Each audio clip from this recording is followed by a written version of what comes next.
അസ്സലാമു അലൈക്കും വറഹ്മത്തുള്ളാഹി തആല വബറകാതുഹു. തൻ്റെ പ്രിയപ്പെട്ട മകൻ തൻ്റെ മുമ്പിലേക്ക് വരുന്നു. ആയിഷമ്മ ഒരു നിമിഷം ഞെട്ടിപ്പോയി. പഠിച്ചോനെ, എൻ്റെ കുട്ടിയാണല്ലോ വരുന്നത്, ഉമ്മ എന്ന് പറഞ്ഞുകൊണ്ട് അതാ ഫൈസൽ ഓടി വരുന്നു. അവൻ ഉമ്മയുടെ അടുക്കലെത്തി ഉമ്മയെ കെട്ടിപ്പിടിച്ച് കരയുന്നു. മോനെ, എന്താ പൊന്നു മോനെ, എൻ്റെ കുട്ടി ഇങ്ങനെ കരയണത്? ഉമ്മ ഉമ്മ പോവാണോ? ഉമ്മ പോയാൽ എനിക്ക് ആരാ? മോനെ, ഞാനൊരു പരിശുദ്ധ കർമ്മത്തിന് വേണ്ടി പോവല്ലേ എൻ്റെ പൊന്നു മോനെ. ഉമ്മ, ഞാൻ ഒറ്റയ്ക്കല്ലേ ഇവിടെ ഉണ്ടാവുള്ളൂ. ഉമ്മ പോയി കഴിഞ്ഞാൽ എന്താ എൻ്റെ ഫൈസലേ ഈ ഇങ്ങനെ കരയുന്നത്? എൻ്റെ പൊന്നുമോൻ എന്താ?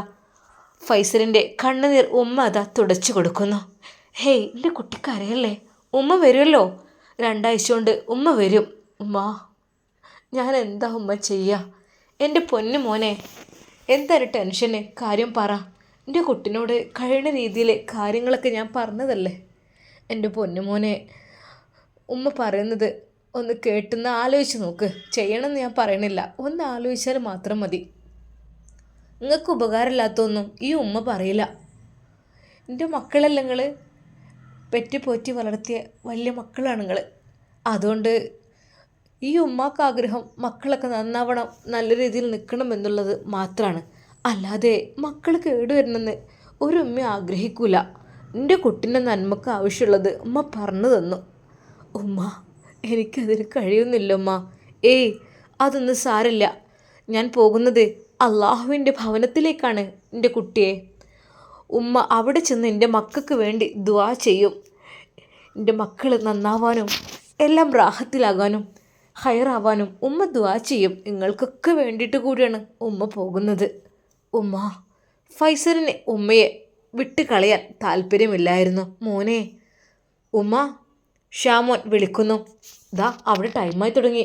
നമ്മളിവിടെ പെട്ടെന്ന് ഫൈസലിൻ്റെ കയ്യതാ ഉമ്മ പതുക്കെ വിടുന്നു. പക്ഷേ ഫൈസൽ അത് വിടുവാൻ തയ്യാറല്ലായിരുന്നു. ഉമ്മ, അവൻ്റെ നിറമിഴികൾ ഉമ്മയുടെ കണ്ണുകൾ കരയിപ്പിച്ചു, കൽബലിയിപ്പിച്ചു. ഉമ്മാൻ്റെ കുട്ടിക്കൊന്നും പറ്റൂല, എനിക്ക് വേണ്ടി ദുആ ചെയ്യണമ്മ. ഞാൻ അത്രക്കും ഹേയ്, എൻ്റെ കുട്ടിൻ്റെ ദോഷമൊക്കെ പടച്ചോൻ പുറത്തിട്ടുണ്ടാവുമല്ലോ. ഞാൻ പറഞ്ഞില്ലേ, ഞാൻ എൻ്റെ കുട്ടിക്ക് വേണ്ടി ദുആ ചെയ്തിട്ടുണ്ട്. പിന്നെ മോനെന്തിനു വിഷമിക്കണേ? വിഷമിക്കല്ല എൻ്റെ പൊന്നാര കുട്ടിയെ. ഉമ്മ, പടച്ച റബ്ബിനോട് ദുആ ചെയ്യണം. എനിക്ക് വേണ്ടി അത്രക്കും പാപങ്ങൾ ഞാൻ ചെയ്തിട്ടുണ്ടുമ്മ. എനിക്ക് അതിൽ നിന്ന് മോചനം ലഭിക്കുന്നില്ല. അതെൻ്റെ മനസ്സിനെ വീണ്ടും വീണ്ടും തളർത്തിക്കൊണ്ടിരിക്കുകയാണ്. എനിക്കതിന് കഴിയുന്നില്ല ഉമ്മ. അതിൽ നിന്ന് മോചിതനാവാൻ എൻ്റെ പൊന്നുമോനെ ഞാൻ പറഞ്ഞല്ലോ. ഉമ്മ, വീണ്ടും അതാ ഷമ്മാസ് വന്ന് വിളിക്കുന്നു.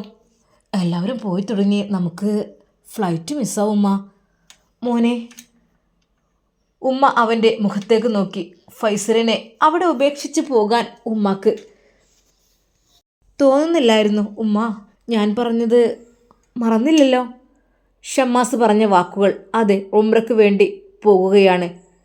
സ്വന്തം വീട്ടുകാരെക്കുറിച്ചോ നാടിനെക്കുറിച്ചോ ഒന്നും ചിന്തിക്കാൻ പാടില്ല. അള്ളാഹ് എന്നുള്ള ഒരു ലക്ഷ്യം മാത്രം. മകൻ്റെ നിറഞ്ഞ മിഴികളിലേക്ക് ഒരിക്കൽ കൂടി ആയിഷുമ്മ നോക്കിക്കൊണ്ട്, മോനെ, അസ്സലാമു അലൈക്കും, അവനോട് സലാം പറഞ്ഞു.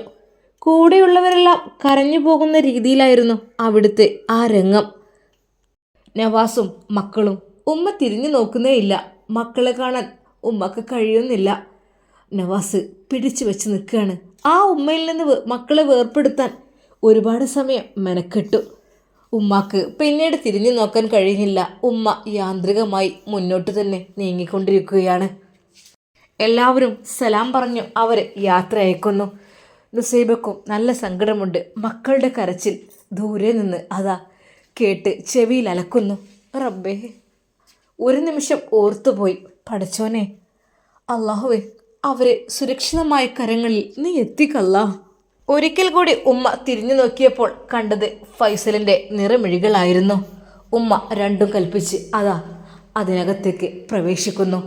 പാസ്പോർട്ടും ടിക്കറ്റുമെല്ലാം കാണിച്ചു കൊടുക്കുന്നു. കൂടെയുള്ളവരെല്ലാം അവർ ഉള്ളിലേക്ക് പോകുന്നത് നോക്കിക്കൊണ്ടിരിക്കുന്നു. അതിൽ ഫൈസലും നവാസും മക്കളും വളരെയധികം സങ്കടത്തോടെ ഉമ്മാനെ വീണ്ടും വീണ്ടും നോക്കിക്കൊണ്ടിരിക്കുകയാണ്. സത്യം പറഞ്ഞാൽ ഉമ്മ അകന്നപ്പോൾ സഹിക്കാൻ പറ്റാത്ത വേദനയായിരുന്നു നവാസിനും ഫൈസലിനും ഉണ്ടായത്. എന്നും ഉമ്മ വീട്ടിലിരിക്കുമ്പോൾ അതിനൊരു വിലയുണ്ടാവില്ല. ഉമ്മ പോയി കഴിഞ്ഞപ്പോൾ ഫൈസലിന് തൻ്റെ സങ്കടം നിയന്ത്രിക്കാൻ കഴിഞ്ഞില്ല. അവൻ തൻ്റെ ജ്യേഷ്ഠൻ്റെ അടുക്കലെത്തി. മോനെ ഫൈസൽ, നീ എന്താണ് ഇങ്ങനെ കരയുന്നത്? മക്കളുടെ കരച്ചിലാണെങ്കിൽ അതിലേറെ. ഇക്ക, നമ്മുടെ ഉമ്മ പോയില്ലേ, എനിക്ക് എന്നെ ഉപദേശിക്കാനും ചീത്ത പറയാനും ഇനി ആരാളുള്ളത്? മോനെ ഫൈസൽ, നീ കരയാതിരിക്ക്. നമ്മുടെ ജീവിതമൊക്കെ എങ്ങനെയൊക്കെ തന്നെ. എൻ്റെ അവസ്ഥ നിനക്കറിയുന്നതല്ലേ. മക്കളെ നോക്ക് നീ, അവരുടെ സ്ഥിതി എന്താ ഒന്ന് ആലോചിച്ച് നോക്ക് നീ. ജ്യേഷ്ഠനും അനിയനും അവിടെ വളരെയധികം സങ്കടപ്പെടുന്നുണ്ടായിരുന്നു. അല്ല, നിങ്ങൾ പോരുന്നില്ലേ? ഞങ്ങളൊക്കെ പോകാൻ സമയമായി. കൂടെ വന്നവരെല്ലാം പിരിഞ്ഞു പോയിക്കൊണ്ടിരുന്നു. വരാം. അല്ല ഫൈസൽ, നീ എങ്ങനെ വന്നു? ഇക്ക, ഞാൻ വണ്ടി എടുത്തു. തൊട്ടടുത്ത് നവാസിൻ്റെ മകൾ നിന്ന് ഫൈസലിൻ്റെ മുഖത്തേക്ക് നോക്കുന്നു. ആ ഒരു നോട്ടം കണ്ടപ്പോൾ അവന് സഹിക്കാൻ കഴിഞ്ഞില്ല. പൊന്നുമോളെ വാരിയെടുത്ത് തുരെ ചുംബിച്ചു. ഉമ്മമാൻ്റെ കുട്ടി വിഷമിക്കണ്ടാട്ടോ. ഉമ്മമ്മ അപ്പോൾ വരൂ കേട്ടോ. അപ്പാ, ഉമ്മമ്മ എന്നാ വരിക? ഞങ്ങൾക്ക് ആരുമില്ല. ആ കുട്ടിയുടെ ദയനീയമായ ആ ഒരു സംസാരം കേട്ടപ്പോൾ സത്യം പറഞ്ഞാൽ ഫൈസലിൻ്റെ മനസ്സലിഞ്ഞു. അല്ലാ ഇക്ക, ഉമ്മ പോയത് എല്ലാവർക്കും വലിയൊരു നഷ്ടം തന്നെയല്ലേ. എടാ, ഉമ്മ മരിച്ചൊന്നും പോയിട്ടില്ലല്ലോ. ഉമ്മ നമ്മൾക്കൊക്കെ വേണ്ടി പ്രാർത്ഥിക്കാം പടച്ച റബ്ബിൻ്റെ ഭവനത്തിലേക്കല്ലേ പോയത്. അതിനെന്താ ഇത്രയധികം? പിന്നെ നിക്ക കരയുന്നത്? ഒന്നുമില്ലടാ, നമ്മളെ പെറ്റ ഉമ്മല്ലേ. ഉമ്മ എന്നും വീട്ടിൽ പോകുമ്പോൾ നമുക്കൊരു വില ഉണ്ടാവില്ല. ആ വീട്ടിലേക്ക് കയറി ചെല്ലാൻ എനിക്ക് കഴിയുന്നില്ല. ഞാൻ എന്താ ചെയ്യുക? മക്കളെയും കൊണ്ട് എനിക്ക് കഴിയുന്നില്ലടാ. ഉമ്മയില്ലാത്ത വീട്ടിലേക്ക് ഞാനിനി പോകുന്നില്ല. ഇക്ക, എന്ത് നിങ്ങൾ ഇങ്ങനെ പറയുന്നത്? എന്നെ ആശ്വസിപ്പിക്കേണ്ട ആൾ നിങ്ങളല്ലേ. മോനെ ഫൈസൽ, ഞാനെന്താ പറയാൻ? വീട്ടിൽ ഉമ്മയും ഇല്ല ഉപ്പയും ഇല്ല. ഇവരുടെ ഉമ്മയുണ്ടെങ്കിലും മക്കളുടെ ഉമ്മ ഉണ്ടെങ്കിലും അല്പം ആശ്വാസം അവളും ഇല്ല. ആരുമില്ലാത്ത ഈ ലോകത്ത് എന്തിനൊന്ന് ജീവിക്കുന്നത് തന്നെ പലപ്പോഴും തോന്നിപ്പോയിട്ടുണ്ട്. പക്ഷേ അപ്പോഴേക്കും ഉമ്മയുടെ ആ മുഖം കാണുമ്പോൾ അതൊരു ആശ്വാസമാണ്. ഉമ്മ വന്ന് ആശ്വസിപ്പിക്കും. മോനെ, എൻ്റെ കുട്ടി വിഷമിക്കണ്ട കേട്ടോ, പടച്ച റബ്ബ് എന്തെങ്കിലുമൊക്കെ ഒരു വഴി കാണിച്ചു തരും. പലവട്ടം ഉമ്മ വന്ന് ആശ്വസിപ്പിക്കുമ്പോൾ ഞാൻ കരുതും, പടച്ച റബ്ബേ, ദുനിയാവിൽ ഉമ്മയോളം സ്നേഹമുള്ള ഒരാളും ഇല്ല എന്ന്. പഠിച്ചോരെ, ഞങ്ങളുടെ ഉപ്പ ചെറുപ്പത്തിൽ തന്നെ നഷ്ടപ്പെട്ടു. അല്ല, ഞങ്ങളുടെ ഉമ്മാക്കെങ്കിലും നീ ആയുസ്സും ആരോഗ്യം നീ കൊണ്ടല്ല. ഉമ്മ കൂടി പോയാൽ ആ വീട് അതിൻ്റെ അവസ്ഥ എന്തായിരിക്കും? ഫൈസൽ, എനിക്ക് വീട്ടിലേക്ക് പോകാനും തോന്നുന്നില്ലടാ. ഇക്ക, പിന്നെ മക്കൾ, ഉമ്മയില്ലാത്ത വീട്ടിലേക്ക് കയറിച്ചില്ല എനിക്കാവില്ല ഫൈസൽ. ഇക്ക, നിങ്ങളിങ്ങനെ കരയില്ലേ? ഞാൻ അടക്കി പിടിച്ച് വെച്ചിരിക്കുകയായിരുന്നു. ഉമ്മയെ സങ്കടപ്പെടുത്തണ്ട എന്ന് കരുതിയിട്ട്. ഉമ്മക്ക് മക്കൾ ആലോചിച്ചിട്ട് പോകാനേ തോന്നില്ലായിരുന്നു. അള്ളാഹുവേ, ഞങ്ങളും ഉമ്മാക്ക് നീ ദീർഘായുസ്സും ആഫിയത്തും പ്രദാനം ചെയ്യേ. പെട്ടെന്ന് ഉമ്മയുടെ അനിയത്തി അങ്ങോട്ട് വരുന്നു. അല്ല ഫൈസലെ, നവാസെ, എന്താ മക്കൾ ഇങ്ങനെ നിൽക്കണത്? അവർ കയറിയിട്ടുണ്ടാവും. ഇനി ഫ്ലൈറ്റ് അവിടുന്ന് പറക്കണ കാണാം. എല്ലാവരും അങ്ങോട്ട് പോയിട്ടുണ്ട് ഫ്ലൈറ്റ് കാണാമെന്ന് പറഞ്ഞിട്ട്. മക്കളെ ഇനിയിപ്പോൾ എന്താ? എളാമ, എന്താടാ ഫൈസലേ? എന്ത് ഇങ്ങനെ വിഷമിക്കണേ? ഉമ്രക്ക് പോയിനാ ഇങ്ങനെ കരയണത്? പടച്ച റബ്ബേ, 10-15 ദിവസത്തിന് ഒന്ന് മാറി. നിങ്ങളൊക്കെ എത്ര ദിവസം മാറിക്കണേ അങ്ങോട്ടും ഇങ്ങോട്ടൊക്കെ? തോന്നുന്നോളി ഉമ്മാക്ക് നല്ല രീതിയിൽ ഉമ്രയൊക്കെ ചെയ്ത് തിരിച്ചു വരാൻ. എളാമ, എൻ്റെ ഉമ്മ പറഞ്ഞൊന്നും ഞാൻ അനുസരിക്കാറില്ല. എൻ്റെ ഫൈസലേ, ഇനിയിപ്പോൾ പറഞ്ഞിട്ട് കാര്യമില്ല, ഒക്കെ കഴിഞ്ഞു പോയ കാര്യങ്ങളല്ലേ. അല്ലളാമ, ഞാൻ ഇപ്പോഴും അങ്ങനെ തന്നെയാണ്, എന്നും അങ്ങനെ തന്നെയാണ്. ഞാൻ അനുസരണക്കേട് ഞാൻ കാണിക്കൂ. എൻ്റെ പൊന്നാര ഫൈസലേ, അതൊന്നും പറഞ്ഞു തന്നിട്ട് കാര്യം. ഇങ്ങോട്ട് പോന്നാണ് നിങ്ങൾ. അല്ലാ, ഇതിപ്പോൾ നല്ല കൂത്ത്. ഇങ്ങോട്ട് പോന്നാണ് വേഗം. ഇപ്പോൾ എയർപോർട്ടിൽ ഇങ്ങനെ കരഞ്ഞു നിന്നിട്ട് എന്താ? ഉമ്രക്ക് പോവാണ്. അവരെ ഫ്ലൈറ്റ് ഇപ്പോൾ പറന്ന് പൊങ്ങും. പിന്നെ അതുമല്ല, ഓലവിടെ പോയി നല്ല റാഹത്തായിട്ട് ഇറങ്ങട്ടെ. എന്നിട്ടൊക്കെ ബാക്കി പോരി, നമുക്ക് വീട്ടിലേക്ക് പോവാം. പോന്നാണി മക്കളെ വരി. റജിന എളാമ്മ അതാ മോനെ വാങ്ങിയെടുക്കുന്നു. എളാമ്മ നവാസ് പറഞ്ഞു. അല്ല നവാസ്, എന്താപ്പം ഇത് കഥ? ഇത്രയും വലിയ മക്കൾ, നിങ്ങളെ പെങ്ങൾ സാധ്യത ഓളൊന്നും ഇങ്ങോട്ട് കണ്ണ് നിറച്ചു എന്നല്ലാതെ ഓല് പോയും ചെയ്തു. ഓൾക്ക് അത്ര വലിയ സങ്കടം കാര്യമൊന്നുമില്ല. എളാമ്മ, അവൾക്കെന്ന് വെച്ചാൽ അവളുടെ ഭർത്താവുണ്ട്. അവളെ ഭർത്താവും മക്കളും അവിടെ ഉമ്മയൊക്കെ അവൾക്കുണ്ട്. ഒരു സന്തോഷമാണ്. പക്ഷേ ഞങ്ങൾക്ക് ആരാ ഉമ്മ? എളാമ്മ, ഞങ്ങളമ്മ വീട്ടിലില്ലല്ലോ. ഉമ്മയില്ലാത്ത വീട് ഞങ്ങൾക്ക് നരകം പോലെയാണ്. സത്യമായിട്ടും എങ്ങനെ അങ്ങനെ നിൽക്കുക? എൻ്റെ റബ്ബേ, അതാണ് മക്കളെ പറഞ്ഞത്, കണ്ണ് പോകുമ്പോഴേ കണ്ണിൻ്റെ കാഴ്ച അറിയുള്ളൂന്ന്. ഉമ്മ ഉണ്ടാവുമ്പോൾ നിങ്ങൾ അങ്ങോട്ടും ഇങ്ങോട്ടും ഓരോന്നും പറഞ്ഞിട്ടും ഇതാക്കിയിട്ടും ഓരോ പ്രശ്നവും കാര്യങ്ങളും ഒക്കെ അങ്ങനെ ഉണ്ടാക്കും. ഇല്ലാതെ ഇപ്പോൾ കണ്ടില്ലേ, നിങ്ങൾക്ക് അവിടെ പോരാൻ തോന്നില്ലല്ലോ. പറഞ്ഞിട്ട് കാര്യമില്ല ബസ്സേ, മക്കൾക്ക് ഉറക്ക് വരും. ഈ പോന്നാ. എളാമ്മ അല്പം ഗൗരവത്തോടു കൂടിയാണ് അത് പറഞ്ഞത്. ഫൈസലെ, എന്താ എന്നോടായിട്ട് ഇനി പറയണോ? അവൻ അപ്പോഴും കരയുകയായിരുന്നു. എൻ്റെ പൊന്നാര ഫൈസൽ, എത്ര വലിപ്പമുണ്ടല്ലോ. എന്താ ഇങ്ങനെ ഉമ്മ പോയിന് കരയാൻ? ഇങ്ങോട്ട് പോന്നാണി. ഒരു ഉമ്മയുടെ സ്ഥാനത്ത് നിന്ന് തന്നെ റജിന എളാമ്മ അവരെ വിളിക്കുന്നു. ഫൈസലെ, നവാസേ, എനിക്ക് നിങ്ങളോട് രണ്ടാളോട് ഒരു കാര്യം പറയാണ്ട്. ഞാൻ പ്രസവിച്ചിട്ടില്ല എന്ന് തന്നെ ഉള്ളൂ. നിങ്ങളെ നോക്കി വളർത്തിയതൊക്കെ ഞാൻ തന്നെയാണോ? ആ, നിങ്ങൾ മൂന്നാളും വലിയ മാറ്റമൊന്നുമില്ലല്ലോ. നവാസിനെ പ്രസവിച്ചപ്പോൾ അപ്പോൾ കുറച്ച് കഴിഞ്ഞപ്പോൾ തന്നെ ഇതാ ഫൈസലിനെ ഉണ്ടായിക്കണേ. അപ്പോൾ പിന്നെ ഓൾക്ക് ഛർദി അസുഖം കാര്യങ്ങളൊക്കെ ആയിട്ട് നവാസിനെ നോക്കി ഞാൻ തന്നെയായിരുന്നു. പിന്നെ കുറച്ച് കഴിഞ്ഞപ്പോഴത്തേന് ഇതാ ഫൈസലും ഉണ്ടായപ്പോൾ പിന്നെ എന്താ അതിൻ്റെ താഴെ മറ്റോളുണ്ടായി. ഏറ്റവും താഴെ ഷമ്മാസ് ഉണ്ടായി. അതൊന്നും നിങ്ങൾ വലിയ ഏജ് വ്യത്യാസമൊന്നുമില്ല. ഏത് സമയത്തും ഓൾക്ക് തന്നെയായിരുന്നു. അല്ലാതെ ആ സമയത്തൊക്കെ വീട്ടിൽ വന്ന് നിൽക്കുമ്പോൾ ഞാൻ തന്നെയാണ് നോക്കിയിരുന്നത്. എനിക്കും നിങ്ങളെ ഉമ്മാൻ്റെ സ്ഥാനം തന്നെയാണേ. പ്രസവിച്ചിട്ടില്ല എന്ന് തന്നെ ഉള്ളൂ. നിങ്ങളൊക്കെ നോക്കി പോറ്റി വളർത്തിയത് തിന്നാനൊക്കെ ഞാൻ തന്നിക്കണേ. എന്തെങ്കിലൊക്കെ ഞാൻ പറഞ്ഞിരുന്നു ഇത്ര വലിയൊരിത്. സാരമില്ല, താത്ത നല്ല രീതിയിൽ പോയി വരട്ടെ. നിങ്ങളിങ്ങനെ കരഞ്ഞുകൊണ്ടിരുന്നിട്ട് ഇപ്പം എന്ത് കാര്യമാണ്? കയറിക്കോളി വണ്ടിയിൽ. അല്ല ഫൈസലെ, എൻ്റെ വണ്ടി ഏതാ? എന്നാൽ ഞങ്ങളതിൽ കയറിക്കോളാം. അങ്ങനെ ഫൈസലിൻ്റെ വണ്ടിയിൽ നവാസും മക്കളും എളാമയും അതാ കയറുന്നു. കുറച്ച് ദൂരം പിന്നിട്ടപ്പോൾ ഫൈസൽ പറഞ്ഞു, ഉമ്മ പോകുന്നു എന്ന് കണ്ടിട്ട് പോകാം. വണ്ടി ഇവിടെ പാർക്ക് ചെയ്യാം. അങ്ങനെ അതാ കരിപ്പൂരിൽ നിന്ന് വിമാനം പൊങ്ങി ഉയരുന്ന ആ ഒരു ഭാഗത്തെത്തിയപ്പോൾ അവർ കൂടെ വന്നവരെല്ലാം അവിടെ നിർത്തിയിട്ടുണ്ട്. മനോഹരമായ ആ ഒരു ദൃശ്യം കാണുവാൻ വേണ്ടിയിട്ട് പെട്ടെന്ന് ദാ അതിഗംഭീര ശബ്ദത്തോടു കൂടി ആ ഒരു വിമാനം പറന്നുയരുന്നു. എല്ലാവരും ആകാശത്തേക്ക് നോക്കി നിന്നു. അതെ, തൻ്റെ പ്രിയപ്പെട്ട ഉമ്മ ഷമ്മാസ്, നുസൈബ എല്ലാവരും ആ മേഘത്തിനുള്ളിലേക്ക് മാഞ്ഞു പോകുന്നതായിട്ടാണ് അവർ കണ്ടത്. ഒരു നിമിഷം അവരുടെ ഹൃദയം പൊട്ടിപ്പോയി, കണ്ണുകൾ നിറഞ്ഞൊഴുകി. ഫൈസൽ ഉറക്കെ വിളിച്ചു, ഉമ്മ, മക്കൾ, ഉമ്മമ്മ, ഞങ്ങൾ ഉമ്മമ്മ പോയിപ്പച്ചേ എന്ന് പറഞ്ഞ് നവാസിനെ കെട്ടിപ്പിടിച്ച് കരയുകയായിരുന്നു. സത്യം പറഞ്ഞ നവാസിനും ആ കാഴ്ച അത് കാണാൻ കഴിഞ്ഞില്ല. അവൻ്റെ ഹൃദയം വല്ലാതെ വേദനിച്ചു. അല്ലാ, എൻ്റെ ഉമ്മ പോയി മറഞ്ഞു, അത് കാണാൻ കഴിയുന്നില്ല. ഫൈസൽ പൊട്ടി പൊട്ടി കരയുകയാണ്. ഉമ്മ, അവൻ ദയനീയതയോടെ വിളിച്ചു. റജിന എളാമ്മ അതാ, ഫൈസലെ, നവാസ് കയറിക്കോളി, മതി, പോകാനുള്ളവരൊക്കെ പോയി, ഇനി ദ്വാ ചെയ്യാം. ഓല് മക്കബൂലും മബ്രൂറുമായ ഉംറയൊക്കെ നിർവഹിച്ചിങ്ങോട്ട് വരട്ടെ. എളാമ്മ, ഞാൻ പോരുന്നില്ല. എന്താ ഫൈസലെ അങ്ങനെ പറയണത്? കയറി വേഗം പോവാ. എളാമ്മയുടെ ആ ഒരു ആക്യം കൊണ്ട് ഫൈസലത ഡ്രൈവിംഗ് സീറ്റിൽ കയറിയിരിക്കുന്നു. തൻ്റെ ഉമ്മ പോയ ആ ആകാശത്തേക്ക് ഒന്നുകൂടി അവൻ നോക്കി. അല്ലാ, മനസ്സ് വല്ലാതെ കൊണ്ട് വേദനിച്ചു പോയി. എൻ്റെ ഉമ്മ അവൻ വിതുമ്പുന്നു.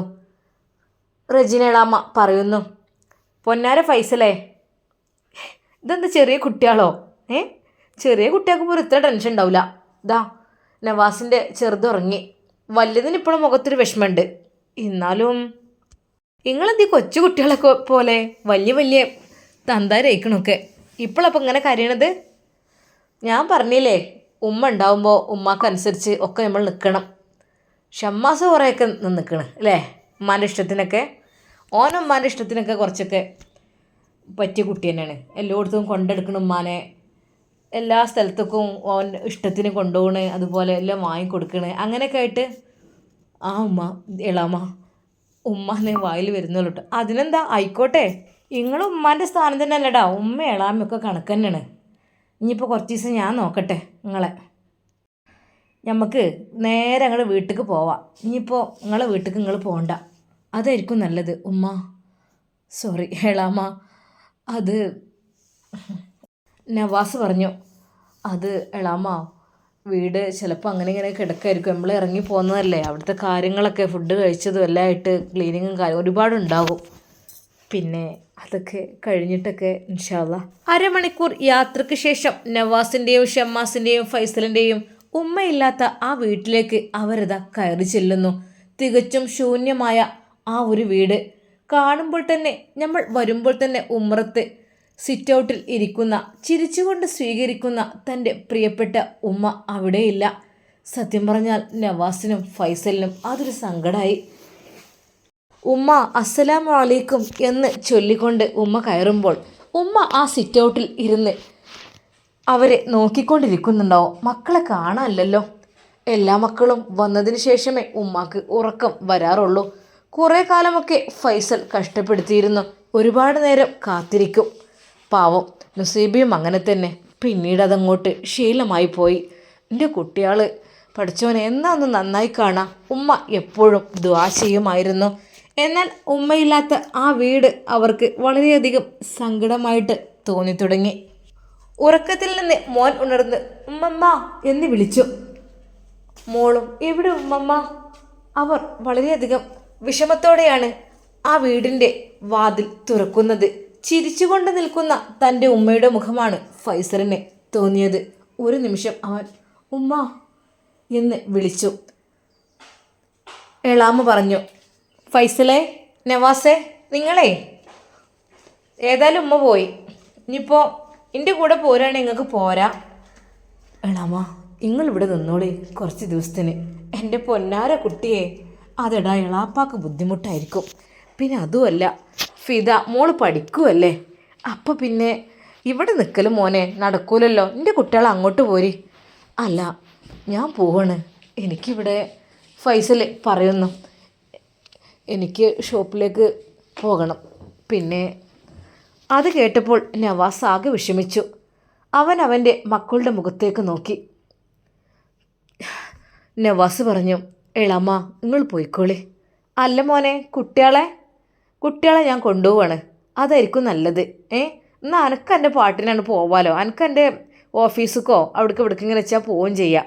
കുട്ടികൾ എൻ്റെ കൂടെ പോന്നോട്ടെ, അതല്ലേ നല്ലത്? ഒന്ന് ആലോചിച്ച് നോക്ക്. സത്യം പറഞ്ഞാൽ തൻ്റെ മക്കൾ പോവുകയാണ്, മക്കളെ കൊണ്ടുപോവുകയാണ് എന്നറിഞ്ഞപ്പോൾ നവാസിന് നല്ല സങ്കടം. എളാമ്മ അത് വേണ്ട, മക്കളെ ഞാൻ നോക്കിക്കോളാം. അല്ല നവാസേ, ജി 10-15 ദിവസം ഇവിടെയും കുട്ടികളെ നോക്കി ഇവിടെ നിൽക്കുമോ? ഇജി പൊയ്ക്കും മോനെ, എൻ്റെ ഓഫീസും കാര്യങ്ങളും വർക്കും പണിയൊക്കെ എനിക്കില്ലേ, എനിക്കൊന്ന് സുഖമായി ഇജി പൊയ്ക്കോ, എനിക്കല്ലേ ഇവിടെ ടെൻഷനായിരിക്കും. അല്ല ഇവിടെ ആരെടുത്ത് നിർത്തിയാ പോണ്? തൊട്ടടുത്തുള്ള താത്തയെ. അത് വേണ്ട മോനെ, അതൊന്നും നടക്കൂല, അതൊന്നും ശരിയാവില്ല. ഇങ്ങോട്ട് പോന്നാ വരി മക്കളെ, എളാമ്മ കൊണ്ടുപോയിക്കോളാം ഇങ്ങളെ. വേണ്ട ഉപ്പച്ചി വിട്ട് ഞങ്ങൾ വരുന്നില്ല. മോളുടെ ആ ഒരു സംസാരം. എൻ്റെ പൊന്നാര കുട്ടിയെ പോന്നാളി, അവിടെ എല്ലാവരും കളിക്കാണ്ട് എൻ്റെ കുട്ടികൾക്ക് നല്ല രീതിയിൽ മക്കൾ നോക്കും. വരി, നിങ്ങൾക്ക് ഇഷ്ടപ്പെട്ട് കളിക്കാനുള്ള നല്ല പാർക്കുണ്ട്, കൂട്ടുകാരുണ്ട്, ഒക്കെ ഉണ്ട്, നല്ല പൂച്ചക്കുട്ടികളൊക്കെ ഉണ്ട്. വരി നമുക്ക് അങ്ങോട്ട് പോവാം. നവാസ് എന്ത് ചെയ്യണം എന്നറിയാതെ ഒരു നിമിഷം ചിന്തിക്കുകയാണ്. അതിൽ ഫൈസൽ പറഞ്ഞു, ഇക്ക അതായിരിക്കും നല്ലത്, എനിക്ക് തോന്നുക അവിടെയായിരിക്കും സേഫ്റ്റി. ഹെളാമെന്ന് വെച്ചാൽ നമ്മുടെ ഉമ്മയെ പോലെ തന്നെയല്ലേ. മക്കളെ നിങ്ങൾ ആ കാര്യത്തിൽ ഒന്നും വിഷമിക്കണ്ട, അതിനെന്താ, എൻ്റെ മക്കളെ പോലെ തന്നെയല്ലേ നിങ്ങളും എനിക്ക്. വരി നമുക്ക് പോവുക, വാതിലടിച്ചോളി. ഫൈസൽ പറഞ്ഞു, എന്നാൽ മക്കളെ എളാമാനെയും ഒന്ന് ആക്കി കൊടുക്ക് അവിടേക്ക്. ഈ രാത്രിയിലോ? നാളെ പോയാൽ പോരെ എളാമ്മ? അല്ല മോനെ, അവിടെ എളാപ്പ ഒറ്റക്കല്ലേ, നേരത്തെ ഇവിടെ വന്നാണ് പോയതാണ്, പിന്നെന്ന് വെച്ചാൽ ആരുമില്ല. മോൾക്ക് തന്നെ പഠിക്കാനും കാര്യങ്ങളൊക്കെ ഉണ്ടായിട്ട് ഇപ്പം തന്നെ നടാക്കി തന്നാളെ, അത്ര വലിയ ദൂരമൊന്നുമില്ലല്ലോ. വരി എല്ലാവരും പോരി, നിങ്ങൾക്ക് ഇന്ന് അവിടെ നിന്നിട്ട് നാളെ അങ്ങോട്ട് പോരാ. ഉമ്മയില്ലാത്ത വീട്ടിൽ നിൽക്കാൻ ആർക്കും താല്പര്യമില്ലായിരുന്നു. അങ്ങനെ ഏതാ എളാമ്മയുടെ നിർബന്ധത്തിന് വഴങ്ങി ഫൈസലും നവാസും എളാമയോടൊപ്പം അതാ വീട്ടിലേക്ക് പോകുന്നു. വളരെയധികം വലിയ ഒരു കൊട്ടാരം പോലുള്ള വീടാണ് എളാമയുടേത്. എളാപ്പ വലിയ ബിസിനസ്സുകാരനുമൊക്കെ ആയിരുന്നു. പക്ഷെ ഈയിടെയായി കുറച്ച് അസുഖം കാര്യങ്ങളൊക്കെ. എന്നാലും ബിസിനസ്സും കാര്യങ്ങളൊക്കെ മറ്റുള്ളവരെ ഏൽപ്പിച്ചിരിക്കുകയാണ്. ഫൈസൽ കുട്ടികളോട് പറഞ്ഞു, മക്കളെ നിങ്ങൾക്ക് കളിക്കാനൊക്കെ ഇഷ്ടം പോലെ സ്പേസും കാര്യങ്ങളുള്ള നല്ല വീടാണ്. ആ ഞങ്ങൾക്കറിയാം, ഞാൻ ഇന്നാൾ ഉമ്മമ്മാൻ്റെ കൂടെ വന്നിരുന്നു, മോള് പറഞ്ഞു. മുകളിലത്തെ റൂമെല്ലാം സെറ്റാക്കി എളാമ പറഞ്ഞു, മക്കളെ നിങ്ങൾക്ക് ഇവിടെ കിടക്കാം. ദാ കണ്ടില്ലേ, മുകളിലൊക്കെ റൂം ഒഴിഞ്ഞ് കിടക്കണേ. വലിയൊരു വീടും കാര്യങ്ങളൊക്കെ എടുത്തേക്കണ്. പക്ഷേ ആരുമില്ലേ കിടക്കാനൊന്നും. മക്കളൊക്കെ മറ്റോള് കെട്ടിച്ച് പോയും ചെയ്തു. പിന്നെ ചെറിയോള് ഇവിടെ ഉള്ളൂ. മറ്റോള് പഠിക്കാനും പോയിക്കാണ്. മുകളിലത്തെ റൂമും കാര്യങ്ങളും ഒക്കെ ഫ്രീയുമാണ്. നല്ല പ്രകൃതി ഭംഗിയൊക്കെ ആസ്വദിച്ചുകൊണ്ട് ഇവിടെ കിടക്കും ചെയ്യാം. നവാസും ഫൈസലും മുകളിലത്തെ റൂമിൽ. ശരിയാണല്ലോടാ, മാഷാ അല്ലാ, അടിപൊളിയായിട്ടുണ്ട്. ഒക്കെ എളാപ്പാൻ്റെ ഓരോ പ്ലാനിങ് ആണേ. മക്കളെ ഇവിടെ തനിച്ചാക്കി പോകുമെന്ന് പറഞ്ഞപ്പോഴും നവാസിന് സങ്കടമാണ്. ഫൈസൽ പറഞ്ഞു, ഇക്ക ഞാൻ നാളെ രാവിലെ പോട്ടോ. എനിക്ക് ഉമ്മല്ലാത്ത വീട്ടിൽ നിൽക്കാൻ തീരെ താല്പര്യമില്ല. അതുകൊണ്ടാണ് ഞാൻ അങ്ങോട്ട് പോകുന്നത്. പിന്നെ എനിക്ക് ഉമ്മ വന്നിട്ട് ഞാൻ വരുള്ളൂ കേട്ടോ. എനിക്ക് കഴിയില്ല ഇക്ക, അതുകൊണ്ടാണ്. മോനെ ഫൈസൽ, ഉമ്മ നിന്നോട് എന്താ പറഞ്ഞത്? പറയടാ. ഇക്ക, ഉമ്മ എന്നോട് പറഞ്ഞത്, ഉമ്മ പറഞ്ഞ കാര്യങ്ങളൊന്നും ഞാൻ ഒന്നും കേൾക്കാറില്ലല്ലോ, ഒന്നും ചെയ്യാറില്ല. പിന്നെ ഇപ്പം എന്താ ഞാൻ പറഞ്ഞിട്ട്? എന്താ നിന്നോട് ഉമ്മ പറയാറുള്ളത്? ഇക്ക, എന്നോട് ഉമ്മ പറഞ്ഞ കാര്യം, എൻ്റെ പാർട്ട്ണറുടെ ഒരു മകളുണ്ട്, മുംതാസ്. അവളെ മോനെ നീ കല്യാണം കഴിക്കണം എന്നാണ് പറഞ്ഞത്. പക്ഷേ എനിക്കതിനോട് താല്പര്യമില്ലായിരുന്നു ഇക്ക. എനിക്കത് ഉൾക്കൊള്ളാൻ കഴിയുന്നില്ലായിരുന്നു. അതെന്താടാ? ഉമ്മ പറഞ്ഞതാണെങ്കിൽ അത് നല്ലതായിരിക്കും, അതെനിക്ക് ഉറപ്പുണ്ട്. ഉമ്മ പറഞ്ഞോ അത് നീ ചെയ്തോ, നിൻ്റെ ജീവിതത്തിൽ നന്മയുണ്ടാവും. അതല്ല, ഉമ്മ പറഞ്ഞത് നീ ധിക്കരിക്കുകയാണെങ്കിൽ അപ്പം പിന്നെ പറഞ്ഞിട്ട് കാര്യമില്ല. അതൊക്കെ നിൻ്റെ ഇഷ്ടം. ഇക്ക, ഞാൻ ആദ്യം തന്നെ തോൽവിയാണ്. എൻ്റെ ജീവിതത്തിൽ ഞാൻ വിജയിച്ചിട്ടില്ല. എവിടെ വിജയിച്ചിട്ടില്ല. വിജയിക്കാൻ വേണ്ടി ശ്രമിക്കും, പക്ഷെ അതെല്ലാം തകർന്നു പോവും. ഇപ്പോൾ എൻ്റെ ജീവിതത്തിലെ കാര്യങ്ങളൊക്കെ ഇക്കാക്ക് അറിയുന്നതല്ലേ. അങ്ങനെയൊക്കെയായിരുന്നു എൻ്റെ ജീവിതം. ഇപ്പോഴിതാ വീണ്ടും എൻ്റെ ഉമ്മ മറ്റൊരു വിവാഹത്തിന് വേണ്ടി എന്നെ നിർബന്ധിക്കുന്നുണ്ട്.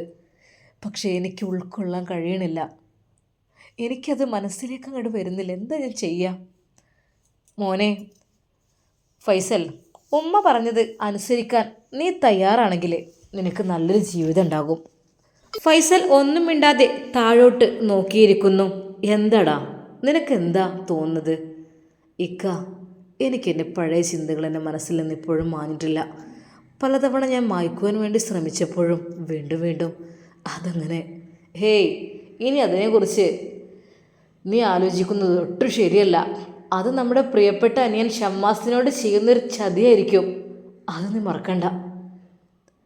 തൻ്റെ ഇക്കയുടെ ആ ഒരു വാക്കുകൾ കേട്ടപ്പോൾ ശരിക്കും ഫൈസലിന് എന്തൊക്കെയോ തോന്നിപ്പോയി. ശരിയാണ്, എൻ്റെ പ്രിയപ്പെട്ട അനിയൻ ഷമ്മാസിനോട് ചെയ്യുന്ന ചതി തന്നെയാണ്. എൻ്റെ ഷമ്മാസ് എന്ന് വെച്ചാൽ എൻ്റെ ഉമ്മാനൊക്കെ നല്ല രീതിയിൽ നോക്കി കൊണ്ടു നടക്കുന്ന ആളാണ്. പിന്നെ ഇപ്പോഴിതാ ഞാൻ ഒഴിവാക്കിയ എൻ്റെ നുസൈബിയെയും അവൻ ഏറ്റെടുത്തു. നല്ല രീതിയിൽ അവൻ്റെ ജീവിതം റാഹത്തിലായി. ശരിക്കും അവനോട് ചെയ്യുന്ന ചതി തന്നെയാണ് എന്ന് അതാ ഫൈസലിന് ബോധ്യമാകുന്നു. ഇനിയും ഞാൻ നുസൈബിയെ മനസ്സിൽ കൊണ്ടു നടന്നാൽ ഒരു പക്ഷേ പടച്ച റബ്ബ് എന്നോട് പൊറുക്കില്ല. അത് ഉമ്മാക്കും ഇഷ്ടമുണ്ടാവില്ല. ഉമ്മ അന്ന് എന്നെ വിളിച്ച് കുറേ ചീത്ത പറഞ്ഞു. എടാ, നിനക്ക് നിൻ്റെ കൺമുമ്പിൽ പഠിച്ചം തന്നിരുന്നല്ലോ, നീയായിട്ടല്ലേ അത് നഷ്ടപ്പെടുത്തിയത്. പിന്നെ പറഞ്ഞിട്ട് കാര്യമില്ല മോനെ. അന്ന് ഉമ്മ പറഞ്ഞ ആ ഒരു വാക്കുകൾ ഫൈസലിൻ്റെ മനസ്സിൽ അത് കയറി വന്നു. പാവം, എൻ്റെ ഉമ്മ ഒരുപാട് ഉപദേശങ്ങളും സ്നേഹവും ഒക്കെ തന്നിട്ടുണ്ട്. ഇടയ്ക്കിടയ്ക്ക് എന്നെ ചീത്ത പറഞ്ഞിട്ടുണ്ട്. എൻ്റെ ഉമ്മ ആ ഫ്ലൈറ്റ് യാത്രയിലായിരിക്കും. ആകാശത്തിലും ഭൂമിയിലും അല്ലാത്ത ആ യാത്ര. പഠിച്ചോനെ. അവൻ്റെ കണ്ണുകൾ നിറഞ്ഞു. നവാസ് വിളിക്കുന്നു. ഫൈസൽ, എന്തായി? എന്താ തീരുമാനം? ആലോചിക്കാറുണ്ട്. എടാ, ആലോചിച്ച് കഴിയുമ്പോഴത്തേനേ പെൺകുട്ടികളെ ആൺകുട്ടികൾ കൊണ്ടുപോകട്ടോ. പിന്നെ നഷ്ടപ്പെട്ടിട്ട് പറഞ്ഞിട്ട് കാര്യം ഉണ്ടാവില്ല. നിന്നോട് അവരത്രയ്ക്കും ചോദിച്ചിട്ടുണ്ട്, അവരുടെ ആ ഫാമിലി. എന്നിട്ട് നീ ആ മുംതാസിനെ കല്യാണം കഴിക്കാൻ തയ്യാറാകുന്നില്ല. പക്ഷെ വീണ്ടും അതൊരു ഖേദത്തിന് ഇടയാക്കരുത് കേട്ടോ. തൻ്റെ ഇക്കയുടെ ഉപദേശം കേട്ട ഫൈസൽ ഒന്നും മിണ്ടിയില്ല. എന്താ റബ്ബേ ഞാൻ ചെയ്യാം. പെട്ടെന്ന് താഴെ നിന്ന് അതാ ഏളാമ വിളിക്കുന്നു, മക്കളെ, ഫൈസൽ, നവാസ്, വരി, മക്കളെ കൂട്ടി വരി. ആ ഒരു വിളി കേട്ടപ്പോൾ ശരിക്കും ഉമ്മ വിളിക്കുന്നത് പോലെയാണ് അവർക്ക് തോന്നിയത്. ഏളാമ ഇത് വരുന്നു. അവർ താഴേക്ക് ഇറങ്ങി വന്നു. എന്താ ഏളാമ ഇപ്പോഴെന്തിനാ ഫുഡും കാര്യങ്ങളൊക്കെ സെറ്റാക്കിയത് നിങ്ങൾ ഈ ഒരു സമയത്ത്?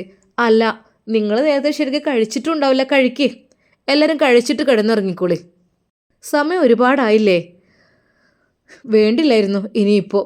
അല്ല മക്കളെ, എന്തെങ്കിലും കഴിക്കാതെ അന്തിപ്പട്ടിന് കെടുക്കാൻ അയക്കലുണ്ടോ നിങ്ങളമ്മങ്ങളെ? ഇല്ലല്ലോ. ചോറ് വിളമ്പി കാത്തിരിക്കലില്ലേ ആ രാത്രിയൊക്കെ? എനിക്കറിയാം, അത് ഞങ്ങളമ്മ ആദ്യം ഞങ്ങൾക്ക് ശീലാക്കിയതാണ്. എൻ്റെ ഒരു മക്കളും അന്തിപ്പട്ടിന് കിടന്ന് അങ്ങനെ ഉറങ്ങലില്ല, എന്തെങ്കിലും ഒന്ന് കഴിക്കണം. പണ്ടൊക്കെ ഞങ്ങൾ ഉമ്മ പറഞ്ഞിരുന്നു, രാത്രി ഭക്ഷണം കഴിക്കാതെ കിടന്നാലേ ഒരു പ്രാവിൻ്റെ ഇറച്ചി കുറയുന്നു. അതിപ്പോൾ ചെറുപ്പത്തിലായാലും വലുപ്പത്തിലായാലും അതങ്ങോട്ട് ശീലായി. നിങ്ങളും ഉമ്മ അങ്ങനെ തന്നെ അല്ലേ? ഭക്ഷണം കഴിക്കാഞ്ഞാൽ ഇങ്ങനെ വിളിച്ചു കൊണ്ടിരിക്കൂലേ? ആ അതുതന്നെയാണ് ഉമ്മ. അല്ല ഹെളാമ, അറിയാതെ വിളിച്ചു പോകാണ്, ഫൈസൽ പറഞ്ഞു. അതിനെന്താണ്, ഉമ്മാന്ന് വിളിച്ചോ. എളാമാന്ന് വിളിക്കാൻ ബുദ്ധിമുട്ടാണ്, വിളിക്കേണ്ട, ഉമ്മാന്ന് വിളിച്ചോ. അതിനെന്താ. എളാമ ചെറിയ മോൻക്ക് ഭക്ഷണം കൊടുക്കുകയാണ്. മോൾക്ക് നവാസും കൊടുക്കുന്നുണ്ട്. അതെ, ഞാൻ പെട്ടെന്ന് കുറച്ച് ചപ്പാത്തി ഉണ്ടാക്കി കുറച്ച് ചിക്കൻ കറിയും അതന്നെ ഉള്ളു, പിന്നെ സാലഡ്, പിന്നെ നെയ്ച്ചോറും ബിരിയാണിയൊക്കെ ഇപ്പോൾ നമ്മൾ അവിടെ നിന്ന് വൈകുന്നേരം തിന്ന് വന്നതല്ലേ, അതുകൊണ്ട് ഇനി വേഗം പോയി റാഹത്തായിട്ട് എല്ലാവരും കിടന്നുറങ്ങിക്കോളി. എപ്പോഴവിടെ എത്തുകയെന്നാവില്ല, ഒരു പുലർച്ചെ 5 മണി ഒക്കെ ആകുമ്പോഴേക്ക് എത്തുമായിരിക്കും അല്ലേ, സുബീൻ്റെ നേരത്തൊക്കെ. ഓൾക്ക് അവിടെ ആയിട്ടുണ്ടാവില്ല അല്ലേ, ഓൾക്ക് 3 മണിയൊക്കെ ആകുമ്പോഴത്തേന് എത്തുമായിരിക്കും. എന്നാൽ ഈ സമയം ഫ്ലൈറ്റിൽ ഷമ്മാസ് നുസൈബയോട് ചോദിക്കുന്നു, എൻ്റെ നുസി എങ്ങനെയുണ്ടടി ഫ്ലൈറ്റ് യാത്ര? ആദ്യമായിട്ടല്ലേ? അതെ, ആദ്യമായിട്ടാണ്. പടച്ച റബ്ബിനെയാണ് ഞാൻ സ്തുതിക്കുന്നത്. പഠിച്ചോനെ, താഴെ അതാ അത്രക്കും താഴ്ചയിൽ ഭൂമി കിടക്കുന്നു. നമ്മൾ ആകാശത്തിനും ഭൂമിക്കും ഇടയിലായിട്ട് കണ്ടില്ലേ ആ മഞ്ഞ് പാളികളൊക്കെ? റബ്ബേ, എന്തൊക്കെയാണിത് ഈ കാണുന്നത്? എല്ലാം പടച്ച റബ്ബിൻ്റെ കുതിരത്ത് അല്ലേ? അതെ, അള്ളാഹുവിൻ്റെ കുതിരത്ത് തന്നെ. ഉമ്മ കണ്ടില്ലേ നല്ല കൂളായിട്ട്. ഉമ്മക്ക് ഇത് ശീലമായതാണ്, ഉമ്മക്ക് വിഷയമില്ല. നീ അല്ല ആദ്യമായിട്ട് കാണുന്നത്. ആ പഠിച്ചവനെ, എനിക്കിങ്ങനെ ഒരു ഭാഗ്യമൊന്നും ഉണ്ടാണ് ഞാൻ ഒരിക്കലും വിചാരിച്ചിട്ടില്ല. മാഷാ അല്ലാ, എത്ര മനോഹരമാണല്ലേ ആ കാഴ്ചകളൊക്കെ കാണാൻ. പിന്നെ എൻ്റെ നസീബ, 5 മണിക്കൂർ ഇരുന്ന് നിനക്ക് ആസ്വദിക്കാൻ ഇഷ്ടം പോലെ ടൈമുണ്ട്. എന്താ ഒന്ന് ഉറങ്ങുന്നില്ലേ? ഉമ്മ മോനെ, ഇത് കണ്ട എനിക്ക് പൂതിയിടൂല. പിന്നെ കുറച്ചടുത്തുമ്പോൾ വെറും മേഘല്ലേ, അപ്പം ഞാൻ ഒന്ന് കണ്ണെടുക്കും. എൻ്റെ ഉപ്പാൻ്റെ പോകുമ്പോഴൊക്കെ എനിക്ക് ഈ കാഴ്ച കാണാതിരിക്കാൻ വല്ലാത്തൊരു പൂതിയാണ്. അതൊരു രസമാണല്ലോ. ഉമ്മ നിങ്ങൾ എത്ര പ്രാവശ്യം പോയിട്ടുണ്ട്? മോനെ, അച്ഛനും ഒരു പ്രാവശ്യമേ പോയിട്ടുള്ളൂ. ഉമ്രക്ക് അങ്ങനെ 3-4 പോയിക്കണേ. പിന്നെ അങ്ങോട്ടും ഇങ്ങോട്ടൊക്കെ യാത്രയല്ലേ. എൻ്റെ ഉപ്പടാ എല്ലായിടത്തും കുഞ്ഞെ കൊണ്ടെടുക്കുകയെ. ഇപ്പോഴല്ലേ ഉമ്മ, ഉപ്പയില്ലെങ്കിലും ഞാനുണ്ടല്ലോ, ഉമ്മയെ കൊണ്ട് നടക്കാൻ പോരെ മോനെ. അൽഹംദുലില്ലാ, എൻ്റെ മക്കള് അല്ലാഹ് നന്നാക്കട്ടെ. ആ ഉമ്മയുടെ കണ്ണുകൾ നിറഞ്ഞു. പെട്ടെന്ന് നാട്ടിലേക്ക് ആ ഒരു ഓർമ്മകൾ പോയോ എന്താണെന്നറിയില്ല. ഉമ്മയുടെ കണ്ണുകൾ നിറയുന്നത് കണ്ട് ഷമ്മാസ് ചോദിച്ചു, ഉമ്മ കരയരുത്, നമ്മൾ അള്ളാഹുവിൻ്റെ ഭവനത്തിലേക്കാണ് പോകുന്നത്. നമ്മുടെ വിഷമങ്ങളും പ്രയാസങ്ങളൊക്കെ പടച്ച റബ്ബിനോട് അവിടെ ചെന്നിട്ട് കരഞ്ഞ് കരഞ്ഞ് നമുക്ക് ദുആ ചെയ്യാം. എല്ലാ കാര്യങ്ങളും ശരിയാകും. എന്താ മോനെ? അതെ ഉമ്മ, നിങ്ങളെന്താ തേങ്ങുന്നത്? അല്ല മോനെ, അള്ളാഹുവിൻ്റെ അടുക്കലേക്കാണ് പോകുന്നത്. നമ്മൾ പഠിച്ച റബ്ബ് സ്വീകരിക്കട്ടെ നമ്മളെ യാത്ര. എൻ്റെ മോളെയും കൊണ്ടേക്ക് പോകാൻ നല്ല ആഗ്രഹം ഉണ്ടായിരുന്നു. അള്ളാഹ് നീ അത് സാധിപ്പിച്ചു തന്നല്ലോ, അൽഹംദുലില്ലാ. നുസൈബയുടെ തോളിൽ കൈയിട്ടുകൊണ്ട് അതാ ഉമ്മ പറയുന്നു, മോളെ, ഉമ്മാൻ്റെ കുട്ടി മരിക്കോളം ഉമ്മാൻ്റെ ഒപ്പം മാനട്ടോ. ഉമ്മാക്ക് പൂതിയാണ് എന്നെ കാണുന്നത് തന്നെ. ഉമ്മ, ഇൻഷാ അല്ലാ ഞാൻ മരിക്കോളം ഉമ്മയുടെ കൂടെ ഉണ്ടാകും. പക്ഷെ ഞാൻ മരിച്ചിട്ട് ഉമ്മ മരിച്ചാൽ മതി കേട്ടോ. എനിക്കതേ ഇഷ്ടമുള്ളൂ. ഉമ്മയില്ലാത്തൊരു വീട് അതെനിക്ക് ഇഷ്ടമല്ല. അത് കേട്ടപ്പോൾ ഷമ്മാസിൻ്റെ കണ്ണുകൾ നിറഞ്ഞു. അവൻ്റെ കണ്ണുകൾ തുടച്ചു. ഹിജാബി, ഒന്നും പറയല്ലേ പെണ്ണേ, ഉമ്മയില്ലാത്തൊരു ജീവിതം എനിക്ക് ആലോചിക്കാൻ കൂടി. ഏയ് അങ്ങനെയൊന്നുമില്ല. നമ്മുടെ ഉമ്മാക്ക് പഠിച്ച റബ്ബേ ദീർഘായുസും ആഫിയത്തും പ്രദാനം ചെയ്യട്ടെ. ആമീൻ. ആ ഫ്ലൈറ്റിൽ വെച്ചുകൊണ്ട് നുസൈബ ദുആ ചെയ്തു. ഇൻഷാ അല്ലാ നമുക്കിതിൻ്റെ ബാക്കി ഭാഗം നാളെ കാണാം. അതുവരേക്കും എല്ലാവർക്കും അസ്സലാമു അലൈക്കും വറഹ്മത്തുള്ളാഹി തആല വബറകാതുഹു.